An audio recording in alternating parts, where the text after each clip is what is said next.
The views and opinions expressed in this podcast are simply that, opinions. All are presumed innocent until proven otherwise in a court of law. Sensitive topics are discussed.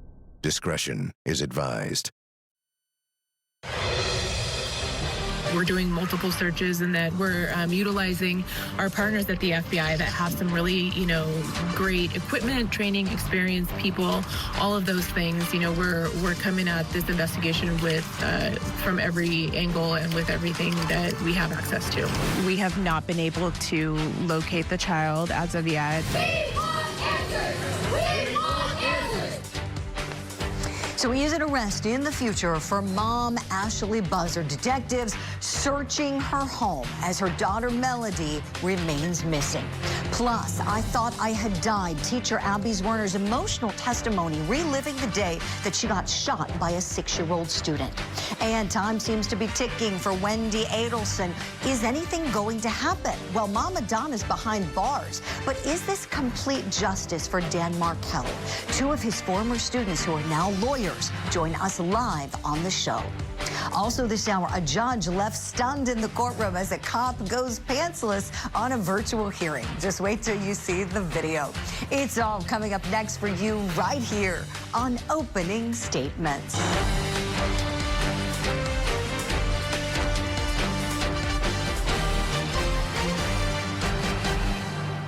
Good Friday morning to you and welcome to Opening Statements and happy Halloween. I'm Julie Grant and we got a great show planned for you. So let's get started. Grab that cup of coffee or tea, or if you're one of our friends across the pond, it's lunchtime, maybe you're having some Halloween candy. It's time for my Opening Statement.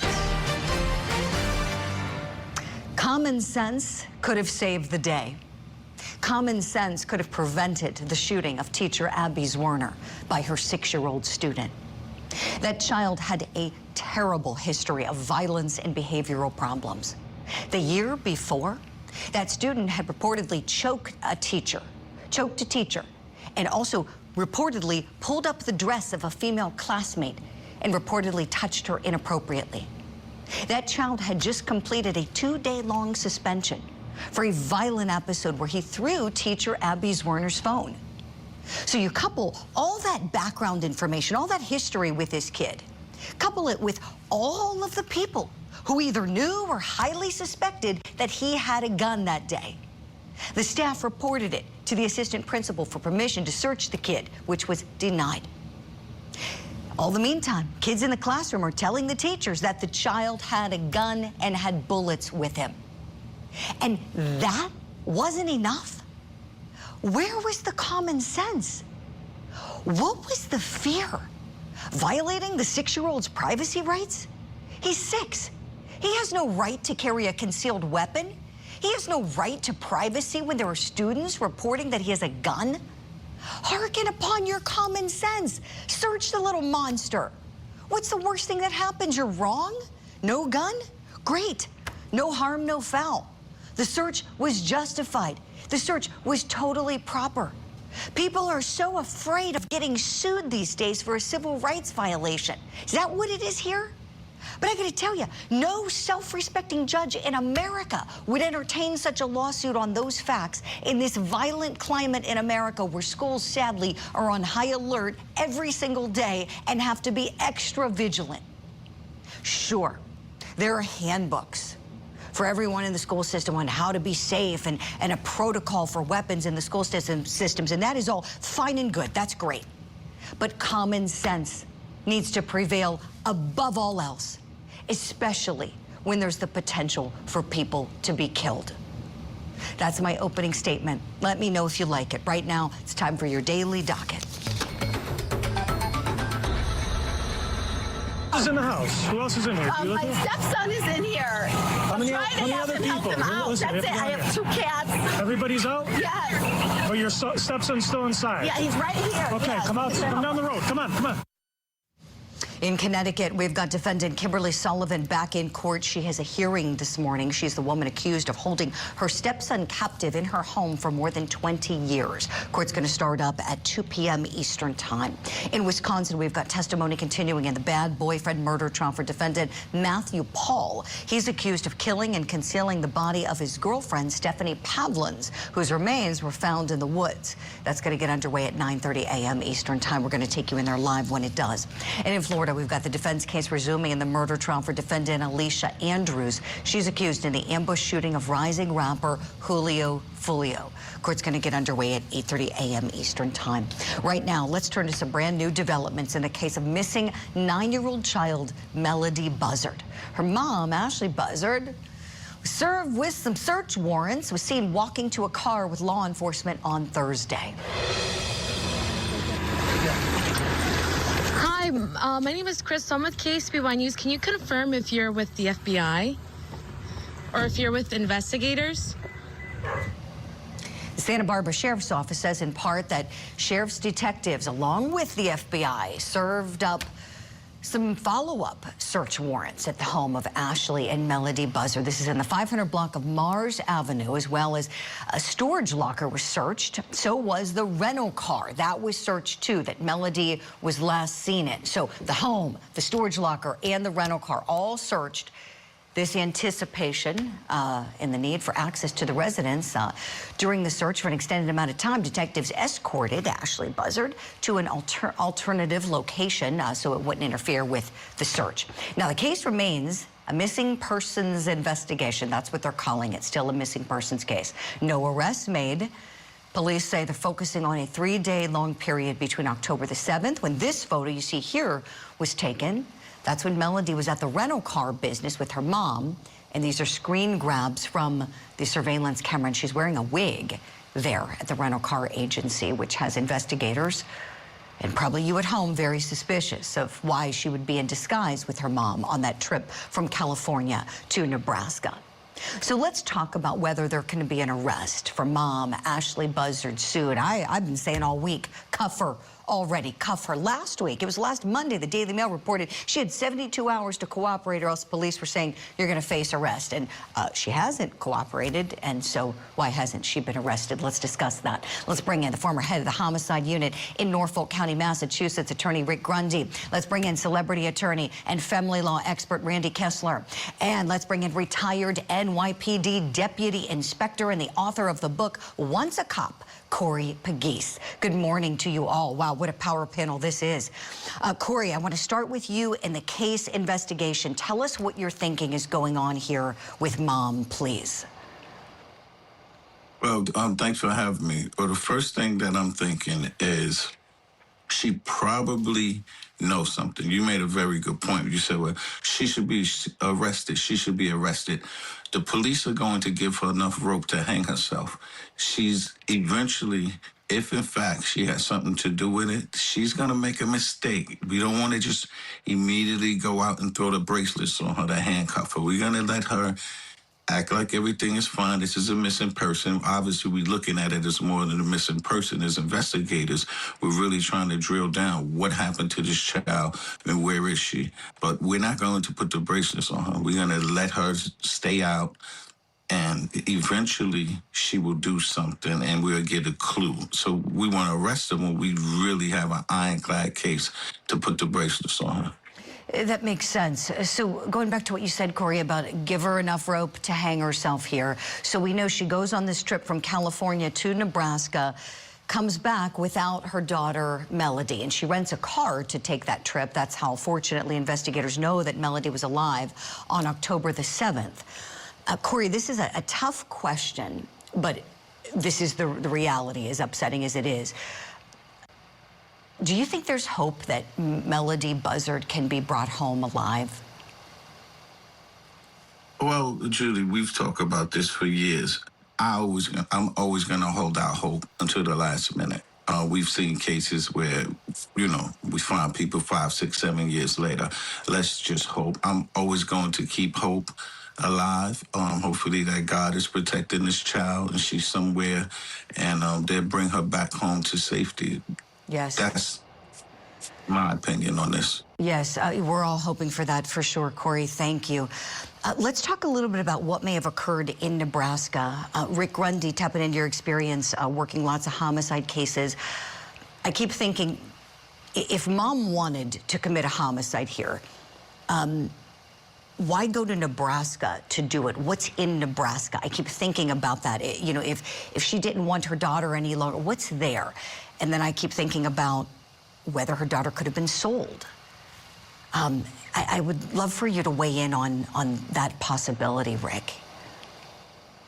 Well, that's definitely got to be a focal point of the investigation. What is the connection to Nebraska and this particular suspect in this matter?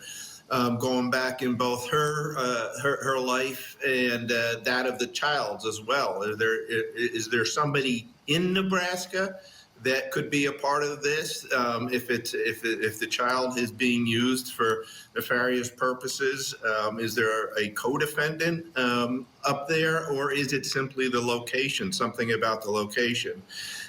Gathering information with respect to the travel of the rental vehicle should be enlightening with respect to following up on that.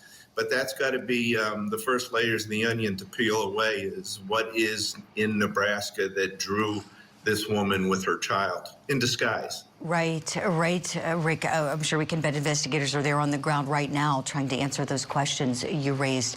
Thank you. You know, and so it's a real possibility. She could have been killed. She could have been trafficked. If she is alive, and that is the hope we all have. Randy Kessler, I want to tap into your expertise with family law. Let's say, by the grace of God, these investigators can put eyes on her, find her, bring her home. Is she going back into that home with Ashlee Buzzard? Not in a million years. I mean, we always protect children first, right? That's the state's job, is to protect children first and foremost. There's that Latin saying, parens patriae, and, you know, they're going to place her somewhere where there are eyes on her, whether it's a foster home, whether it's a family member who's under some strict instructions not to be around the mom. If mom's under suspicion, they're not going to allow her. A civil court will not allow that. And I want to go back to what Corey said. I think Richard and Corey, you know, nailed it. But Corey said they're not going to arrest her because they want to give her rope to hang herself. Well, that's true. The more, when you arrest somebody, you clam up. She should be clamming up anyway, but when you arrest somebody, they're not going to talk. When she thinks she can wiggle out of this, if she is guilty, by telling the police what they want to hear or trying to point them in the other direction, she's more likely to talk, and there's more likely to be information coming. But to answer your question, I cannot imagine her being left alone with the child as long as there's any cloud of suspicion. Much lower standard in a civil case, right, than in a criminal case. Just have to prove there's some danger, and the state will step in. I really appreciate that, Randy. Thank you. We know that there's a lot of public concern here. We've seen protesters outside of Ashlee Buzzard's home demanding answers. We know people are just horrified at this. And what I mean by that is that she seems to not care what's going on with her child. We have a clip, and this is Melodee's half-sister. Her name is Karina Meza, and she's approaching mom, Ashlee Buzzard, at her house, trying to appeal to her, trying to get her to say something and explain where her daughter is. Let's take a look. Ashlee, it's Karina. I just want to see if you're okay. If Melodee's okay, how you guys are doing. Do you have the time to speak with me? Ooh, look at that. Corey Pegues, what does that video of mom tell you? Well, it's obvious that this woman doesn't want any contact with anybody about her child. She definitely, just like Rich and Randy said, there's definitely some suspicion there, and she doesn't want to talk, which is fine. But I can bet you $1 to a donut, just like I said earlier, the longer you keep her out here on her own, if she's comfortable, something will happen. And remember, they got the FBI, some of the best investigators in the world, that's on this case. As long as they keep turning over cups, they're eventually going to get one piece of evidence where they could get her in that room and just grill her, and all her statements are going to be misleading. Right. Let's talk a little bit about how she couldn't provide any explanations when questioned. So going back to October the 7th, here's the timeline of what we know. Melodee was alive on the 7th. That's when they started that road trip to Nebraska.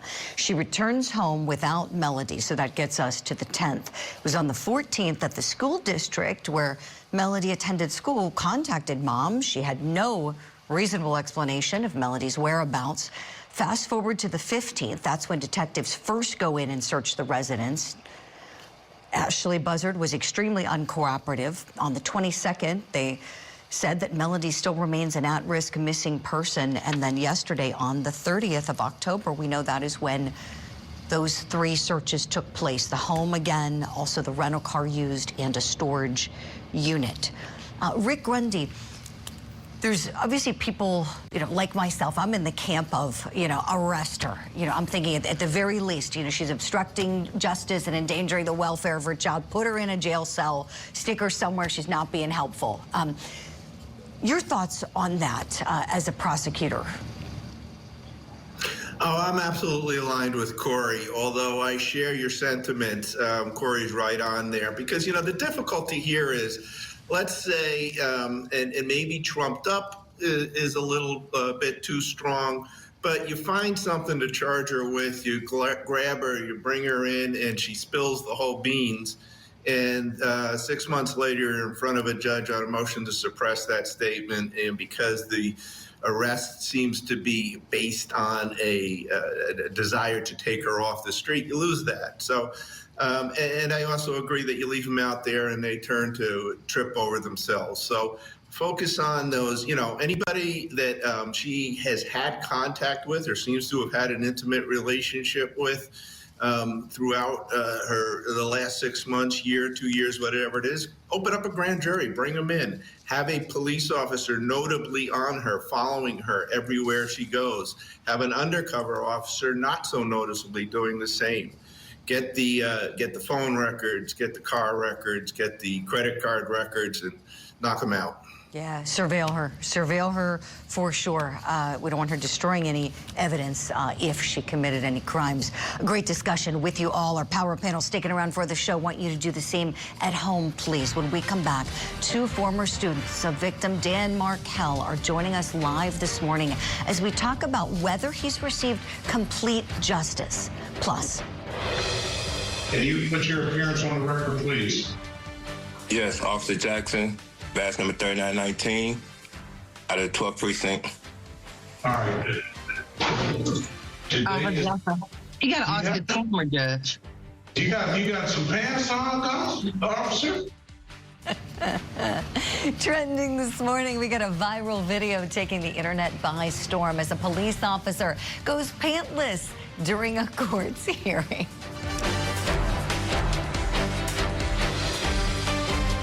The Court TV podcast will return. Welcome back. All right, this moment may not exactly be true crime, but it is hilarious. It happened in a Detroit courtroom, catching our attention this morning. Take a look. Officer Jackson, good morning to you. Can you put your appearance on the record, please? Yes, Officer Jackson, badge number 3919, out of the 12th precinct. All right. You got to ask the former judge. You got some pants on, officer? Sir, they're in the... No, sir. Officer Jackson, okay.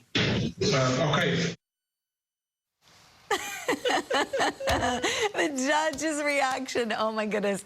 All right, so the Detroit chief of police released this statement to Scripps News Detroit on the incident, saying, quote, the Detroit Police Department requires its officers to represent themselves in a dignified and professional manner while attending court proceedings. The officers' actions are not representative of the professionalism of this department and will be appropriately addressed to maintain the public confidence and efficient operation of this department. Our apologies are hereby extended to the judges and the staff of the court, as well as anyone else who might have been in attendance during this incident, end quote. Well, according to the district court's website, this is obviously a violation of the dress code for a court. Even though it's virtual, it's court. But this officer, his name is Matthew Jackson, has always been known for being a very professional police officer. But Detroit police are still investigating the issue. So let's start with your reactions to this moment, and then we'll talk about what, if anything, should happen to this officer. Poor guy. All right, I'm so happy to welcome in the studio comedian and media entrepreneur Rachel LaForce is here. Good morning. Good morning. And joining us remotely, retired NYPD Deputy Inspector Corey Pegues.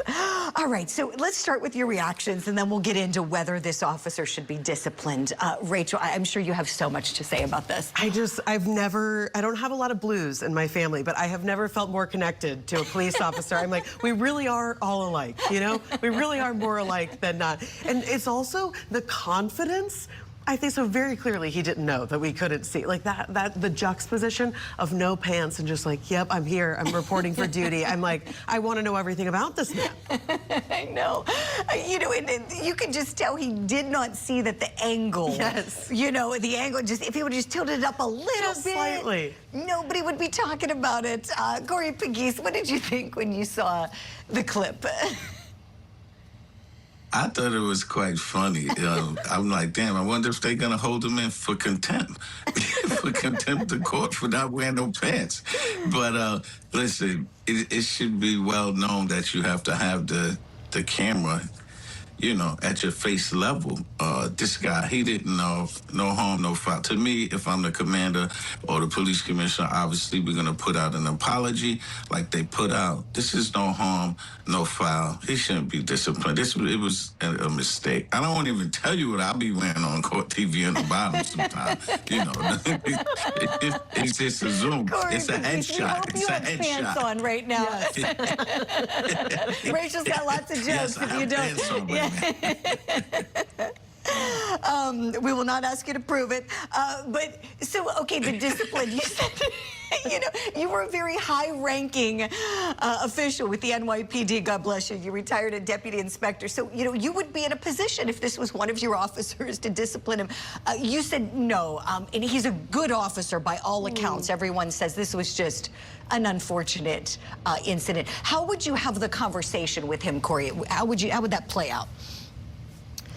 Well, obviously, I would bring Matthew in to the office. We would explain to him the protocol on how you're supposed to comport yourself during court, either virtually or in person. And, you know, I would give him a warning, admonishment. I say, hey, listen, if this happens again, you know, then there might be some discipline. But to me, there's no harm, no foul. You know, we're in the business of beat everybody up for every little thing now. This is nothing compared to what some cops are out there doing. Right, right. Rachel, what do you think? No, I agree. I feel like, so I have small kids, and we talk about natural consequences, right? So if you already served a consequence, you're not going to get one from me, because the natural consequence is so much worse, and that's why I feel for this poor man. He's going to be the guy that didn't wear pants to court, you know? Like, that is the consequence. He knows that now. He's that guy, you know? So I think that the consequence has matched the action here. Right, and then when he does have his pants on in person, people are going to joke, aren't they? Yeah, good. We're glad you wore your pants today, officer. Thank you so much for showing up. Yeah, exactly right. Poor guy. Rachel, I have another clip we're dying to show you. So this judge, and the judge's reaction is also, I think, what makes it funny, right? The way, like, he responds to him. So this judge is awesome. So he's in Detroit, and a few months back, there was a viral video. Maybe you both, or maybe anybody at home might have seen this. Tweet us, let us know. There was a woman making a peanut butter and jelly sandwich that appears in court in front of him. We got the clip. You just showed me a paper, Miss Outerbridge. That yes, said I did. Right. So when I called, no, we can't talk at the same time. Well, I apologize for being late. Excuse me. Stop. Are Miss you? Outerbridge, You asked me a question. I'm just trying to answer it. I know. Put whatever you're trying to prepare down. I'm trying to feed my daughter.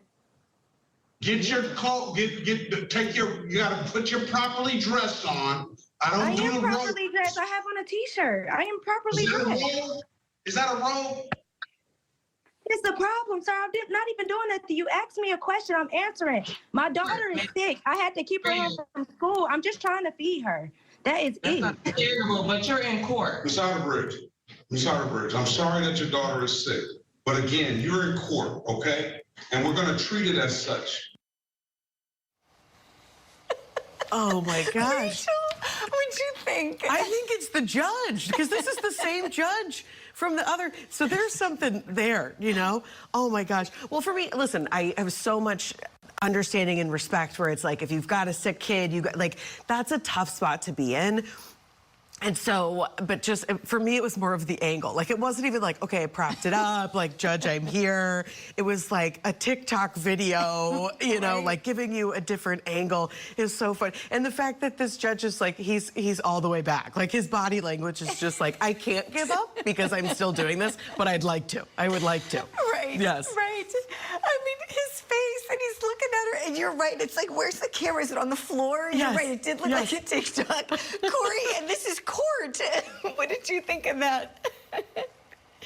I think they need to get rid of virtual court in Detroit. It's just too much. It's too much. Or they need to do like court TV. When the producers tell me that I'm coming on, they send me rules and regulations that's clear on what you need to wear, how the shot's supposed to be, and how you're supposed to comport yourself. Yeah, you're right. It's maybe just too much. Too much. People give them a little bit, you know, give them an inch, they take a yard. Yeah. Rachel, what do you think? I think that's a really great point, because so many people, they don't actually know. And if you haven't been to court before in general, it's overwhelming. There's a full system. Everybody knows what they're doing. And so that can be really overwhelming. And especially if you've got a sick kid at home. And like she said, she's like, I'm here. I'm in a shirt I didn't know. You know, so yeah, we need like a list of, you know, virtual court rules, especially in Detroit. I think that's what we're learning. So. Yeah, that little guidebook. Yes. You know, like what to wear, don't eat food, or make sandwiches. Yeah, don't be making a peanut butter jelly sandwich. Yes, exactly right. Put your pants on. Yeah, which are pretty basic rules, I feel like, you know? Yeah. So I think that's a good place to start. Definitely. You know, and Rachel, you do stand-up. I'm telling you, as somebody who served in the criminal justice system, Corey can back me up on this. You would get lots of material going to criminal court. I can only imagine. Yes, absolutely. Endless material for you. Well, Rachel, of course, it's been a real treat having you in the studio. Thank you so much. And Corey Pegues, a treat having you virtually this morning. Thank you as well. Friends at home, stay with us. Our Halloween episode continues. When we come back, should Wendy be worried tonight when the trick-or-treaters are coming to her house? Could she be getting arrested anytime soon? Well, we're going to talk with two of Dan Markel's former students who are now successful lawyers. Plus, the teacher shot by her 6-year-old student taking the stand. What does the jury think of Abby's Warner? A large memory that I have, I do remember it was like a very blank look, but it wasn't a blank look at all on his face. And is that why you lifted your hand? Did you know what was about to happen? Yes. Now, back to the Court TV podcast.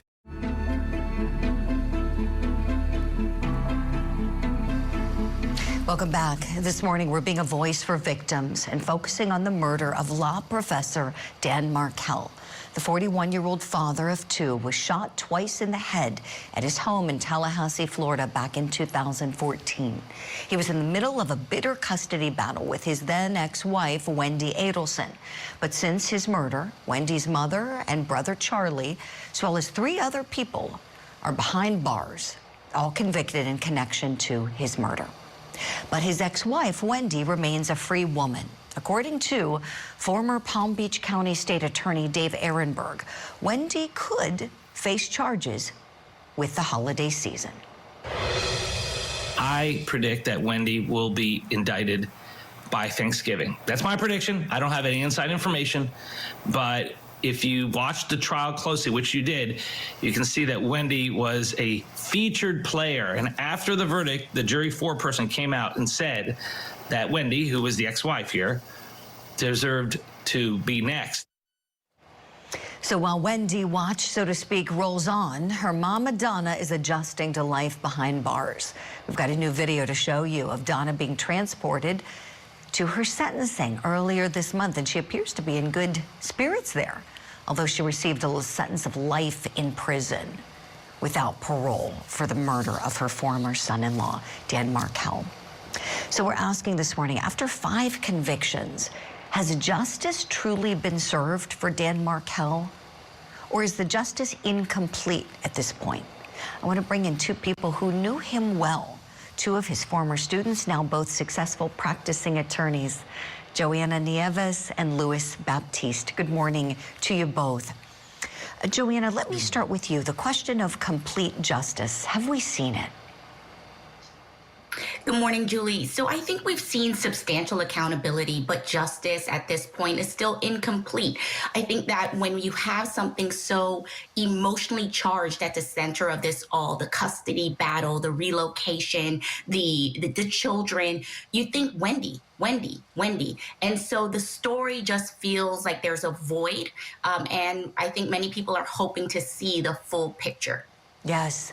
Luis, same question to you, please. Is this complete justice at this point in time? No, I think we have not seen complete justice. I think until every person that played a role in Dan Markel's death is held accountable, no matter how big or small the role was, we won't see justice. Until everyone who took a father away from his two boys is in prison, there won't be justice. I'm in agreement with you. I want to focus on Dan Markel, and he's been gone a long time. When we think back, this justice for him, has been slow moving at points, seems to have stalled at points. But 2014, he was killed. When you think back to your time with him as law students, I want to know something he taught you, and that you've taken with you as you've gone on to practice law, and I'm sure he would be so proud of both of you and all the success that you've accomplished. Luis, what's one thing that he taught you that's been really important for you in the practice of law? I think he taught me to be relentless. If we look at Professor Markel's career, he was a scholar in many fields. We know his blog, Prof's blog, with his editorials in the New York Times, with his pedigree and his education. He never stopped. He kept pushing. When I spent time at his office, that's what he was talking about, being better, being sharper. And so every day I try to be better and be sharper, because Professor Markel could have just been comfortable. He had accomplished enough, but he didn't. He still aspired to do so much more. And that's what was taken from the world, the so much more that he would have done. Isn't that the truth? That's really the truth, Luis. I mean, I think 41, there was so much life ahead of him taken away so brutally. Joanna, same question. What's one thing he taught you that you continually use in the practice of law? For me, it's that I belong in the room. I think that going into law school, I had this sense of imposter syndrome, and it was such a small class that I had with Professor Markel. It was an advanced level course. It was maybe 10 to 15 people max in there, and it was intimidating being a law student and not knowing what I was doing, but having this person who was so sharp and intelligent, allowing me to feel like I belonged and I was part of the conversation, and I do carry that with me. Oh, that's awesome. Tell us more about what it was like to be in class with him. Kind of take us there, if you would, Luis. So it was challenging. I tell people all the time that my entire time with Professor Markel, I thought he didn't like me until I got my grade. We went back and forth. I recall in one class, he wouldn't call on me, so I raised both hands and was like, just kept him up for about 2 minutes until he said, Mr. Baptiste, go ahead. But that's what he was. It was probably my most engaging class. Every class he called on you, he pushed you. He didn't shy away from the controversial cases, from the cases that involve race. He didn't shy away from that. He pushed you there to bring more out of you. But again, every time I talk publicly about Professor Markel, I talk about what you see in that picture on your screen. Even though I took him as a student, I knew him as a father, because almost every week he found a way to interweave his two sons into our lecture. On his class door, from the top to the bottom, is what you saw was the drawings of his two sons. And so more than anything, I always ask that people remember him as a father, because even in his classroom, he made sure that we knew as students what was most important. Luis, thank you so much for saying that. I would love for his teenage boys, they're now teenagers, to see this clip from this show and what you just shared about them, how they were always top of mind and always in his heart with everything he did. Thank you for that. Joanna, tell me, when you think back on your time with him, share some of the memories like Lewis just did, in the classroom. How did you feel? What was the experience like? Kind of bring us there if you can. I love the word that Lewis used, challenged and challenging. The questions that were asked were very direct. But he was also comfortable and casual. I remember him just like sitting on the tabletops and talking and engaging with the students. So it was very like, that idealistic teacher who is invested and brings you close and, makes you feel comfortable, although he's still helping you develop your skills as a lawyer and taking an investigative approach. He was not easy, but he was definitely an engaging and kind, but really, I think the word is like he wanted the best for you, so he wouldn't let you off easy. That makes sense. Yeah, sometimes, we need people to push us to our, zone of work that's just uncomfortable, and you have to experience that discomfort to grow. It seems like he wanted everyone to grow and prosper, and I know he would be so proud of the two of you, how you've grown from law students to very successful practicing attorneys, and we really appreciate you sharing the experiences with him as we want to keep his memory alive. It's such a tragedy what happened to him. Joanna Nieves, Luis Baptiste, thank you both so very much. Speak again soon, I hope. Before we go to break, friends at home, we want to remember Dan Markell. We want to show you his picture again. Loving father, prominent scholars you just heard, outstanding professor who loved to challenge his students and really wanted to see the best for them in life. We'll be right back.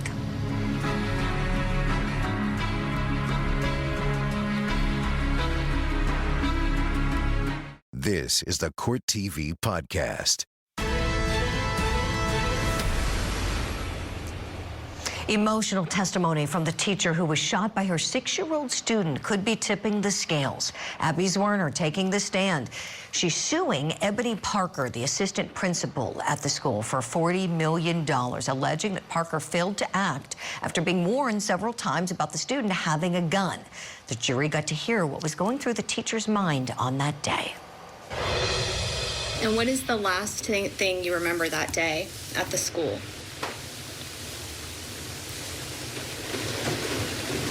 The last thing I remember at the school, obvious, I thought I was dying. I thought I had died. I thought I was either on my way to heaven or in heaven, but then it all got black. And so I then thought I wasn't going there. So what do you think about her testimony? Did it tip the scales? No court today. Everything will happen on Monday in terms of testimony with the defense case that will begin Monday. Just a charging conference this morning. Let's bring back in our legal eagles, attorneys Randy Kessler and Rick Grundy, and let's talk about this. Randy, I want to start with you, please. What did you think of the plaintiff's testimony? So it was powerful. It got the jury's sympathy. But it's not what they're really supposed to focus on, right? You're not supposed to focus on the emotions. The question is causation and damages. It's a civil case, not a criminal case. Did the defendant cause the damages? And if so, what are the damages? So her testimony may go to the damages. What's the emotional toll on her? How do you quantify the value of her pain? But more importantly, it makes the jury want to help her. And that's what we always want in a trial, especially a jury trial. We want the jury to want to help our side. The more sympathetic she comes off, the more they're going to try to find a way to help her and to find causation and damages. Right. Thank you for that, Randy. Rick, to you next, please. What were your impressions listening to Abby Zwerner? Yeah, so, as you know, I have a foundation as a prosecutor, and if you look at these cases, prosecuting can be said to be, on the face value, kind of easy. Did they do it? And this has all these other layers that Randy's talking about, determinations the jury has to make to ultimately get to a verdict in a reward or award that the plaintiff is looking for. So I agree with Randy, maybe a little more effervescently, that this is huge. This is a diamond. The jury's going to go back there and they're going to say, we want to give her what she's asking for. So the next question is, does the evidence also support a means by which they can get her there with the monies? And it's a whole separate issue that you don't have in a criminal trial that's far more complex than the sentencing, which I guess is the appropriate comparison there in a criminal trial. Sure. So thinking about the sum of money, I want to talk a bit about that, $40 million. If there's liability, and you both know this, then the jury will proceed to make a determination of what, if anything, is owed to this plaintiff if the defendant's found liable. Randy, your thoughts on the $40 million sum? So, and again, I like this comparison, with Richard and me, because he's the criminal and I'm the civil. Criminal, when you have a sentence, the award, it's enforceable, right? That's something Richard doesn't have to think about. They just put the cuffs on and they take the person to jail. In this situation, you got a whole nother layer, which is, can you enforce it once you get the judgment? There are a lot of hollow judgments awarded that set the stage. So there are two purposes to an award. One is to make sure the whole world knows. Anybody in this situation, report, say something, speak up. Don't be caught in a situation where you are hit with a $40 million judgment. This woman may be judgment proof. There may be insurance to cover part of it. I don't know how much is going to be collectible, but the first step is, what is the value of the damages? And I also want to mention, a lot of civil lawyers would say they'd rather have a plaintiff live. We'd all rather have the plaintiff alive. But most plaintiffs in a wrongful death case can't testify. Here you can see what this woman went through at the time of the shooting. So she's probably going to get significant damages if the jury finds the defendant was at fault and responsible for those damages. Really good points, Randy. Rick, tell me, are you surprised at all this one didn't settle out of court? I am to some degree, and let me just say to Randy, I have three beautiful kids who all had an affinity to college, so about 15 years ago I became reacquainted with the civil practice, but I agree with everything you said on that side of it. I think in this situation, I heard some testimony with respect to how she carried on her life, and she was at concerts and she was interacting on Instagrams or private messages and everything, which may cut into how she is affected in her daily life now. There was a lot of stuff I heard with respect to prior depressions and whatnot, which may cut into how much of the depression is garnered from this particular incident. But at the end of the day, this woman was shot point blank and faced death's door. So the emotional trauma is certainly there. The reason I think there may not have been a settlement is precedent. At the end of the day, this woman is kind of the scapegoat, but I think the decisions with respect to a settlement were being made by an insurer representing a school system that didn't want to set the precedent of a settlement.